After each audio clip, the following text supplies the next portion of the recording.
Ce qui suit nous est imposé par la direction d'Europe 1 et je vous présente nos excuses. Mathieu Noël. Bonjour Mathieu Noël. Bonjour à tous. Mathieu, hier on en a appris hélas un peu plus sur les goûts cinématographiques de Jean-Michel Apathy. Des goûts unanimement reconnus comme inquiétants. Oui, je vais. Qui s'est réuni pour décider ça? Je vais demander à Bruno Kras de prendre une grande bouffée d'oxygène, car nous avons en studio un spécimen rare. Les archéologues appellent ça un Gucciotus. Le Gucciotus est un vertébré basque qui se distingue par son appétence pour les navets. Bruno, vous pensiez qu'il n'existait pas, que c'était une légende urbaine. Je vous présente ce midi l'homme qui a aimé les bronzés 3.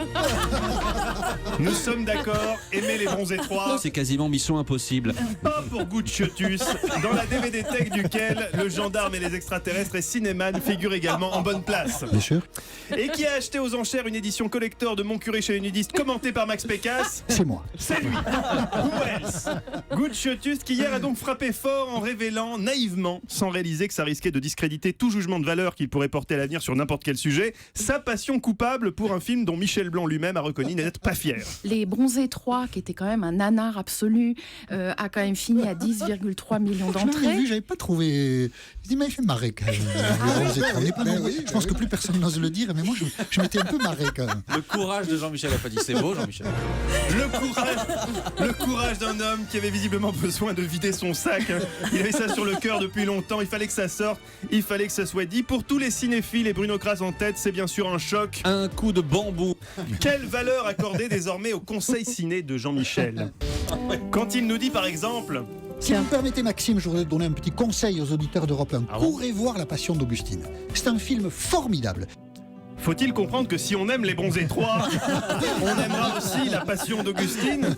Que même si le film aurait certainement été plus fort si Augustine avait été interprété par Christian Clavier avec une perruque blond vénitien hurlant... Ça reste malgré tout un bon film. Dans le doute, les producteurs de La Passion d'Augustine demandent solennellement à Jean-Michel de ne plus rien dire de leur film. Chaud comme la braise, Gucciotus allait-il s'arrêter en si bon chemin? Non, bien sûr.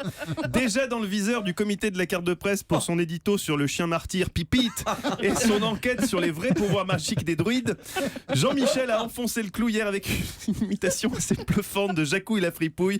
Nous verrons ça en fin de chronique. Mais d'abord, plus globalement, ce triste constat pour Europe Midi. Mais on peut pas gagner à tous les coups. Hein. Certes, mais statistiquement, on devrait quand même gagner une fois de temps en temps. Ne serait-ce que par hasard. Or, ce n'est pas cette semaine qu'on va prendre les 3 points. Dans la série Tissons un lien de confiance avec les auditeurs, on notera d'abord ce nouveau partenariat discret entre Europe 1 et le ministère des Finances. Le travail au noir, nous, femmes de ménage, appelez-nous au 3921 si vous employez ou avez employé des gens au noir. Surtout n'hésitez pas, si vous faites du black, appelez-nous 3921, 50 centimes d'euros la minute, plus le coût du redressement fiscal qui vous attend derrière. Europe Midi, c'est aussi l'incroyable insolence de Christophe Carré. Un garçon qui porte un pull champignon de Paris peut-il vraiment se permettre de railler l'anchorman d'une des émissions aux audiences les plus stables de la bande FM? C'est un connard. Encore la réaction à l'antenne de Jean-Michel, non. En outre, l'AVC de la langue est un problème qui n'a rien de risible. L'AVC de la langue est une conséquence directe d'une trop grande consommation de piment d'Espelette. Elle survient souvent passé la cinquantaine. Le cerveau commande un mot à la bouche qui, fatigué, n'est soudain plus en mesure de le formuler. C'est le défi un peu fou d'un pompier du Gard. Il veut traverser... Est-ce qu'il va y arriver? Il veut traverser l'Atlantique en paddle. Oui, lui aussi va ramer.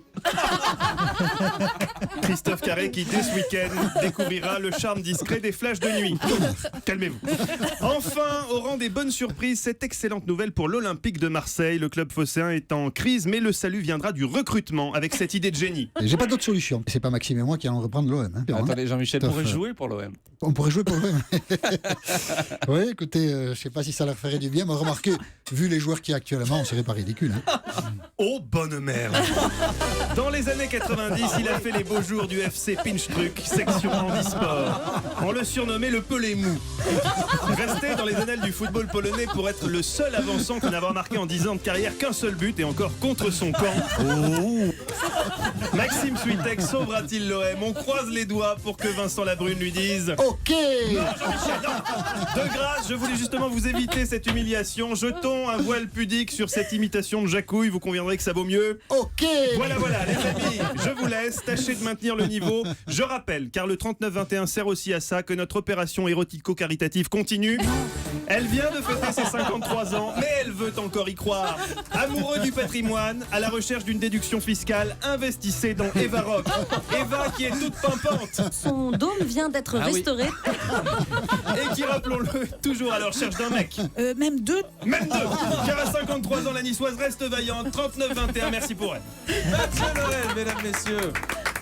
Et avant une petite pause, je voulais vous lire ce message qui va vous faire plaisir, Jean-Michel. Vous n'êtes pas obligé de le lire. Hein. Message d'Angelo. Ah, Angelo, oui. Je vous Bonjour, souhaite à Angelo. tous une très bonne journée. Jean-Michel Apathy, je suivrai bien avec vous votre concept de nuit debout à l'horizontale. C'est chaud. Écoutez, Angelo, on va peut-être en rester là.